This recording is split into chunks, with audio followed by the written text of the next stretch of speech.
दलितांच्या उद्धारा केले जीवाचे रान, भारतीय राज्यघटनेचे शिल्पकार ते, लिहिले भारतीय संविधान, केला 14 त्र्याचा सत्याग्रह, मनुस्मृतीचे केले दहन, अशा या महामानवाला करतो मी नमन. सन्मान्य व्यासपीठावरील उपस्थित सर्व बौद्ध उपासक उपासिका व त्याचबरोबर माझे बालमित्र मंडळ, सर्वांना क्रांतिकारी सप्रेम जय भीम.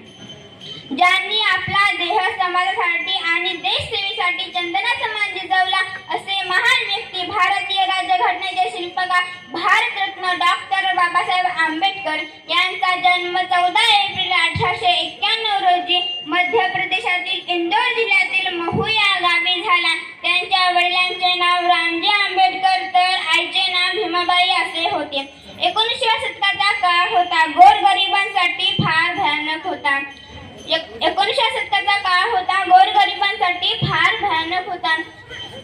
अस्पृश्यांना सार्वजनिक पाणवठ्यावर पाणी भरू दिले जात नव्हते, कारण जातीभेदाचे वारे दूरवर पसरले होते. ज्यांना खायला भाकरी, प्यायला पाणी आणि चालायला रस्ता मिळणे सुद्धा कठीण होते, अशा दीनदलितांच्या व्यथा जाणून घेणे व त्यांचे अश्रू पुसण्याचे, त्यांना जगण्याचा अधिकार मिळवून देण्याचे कार्य डॉक्टर बाबासाहेब आंबेडकरांनी केले.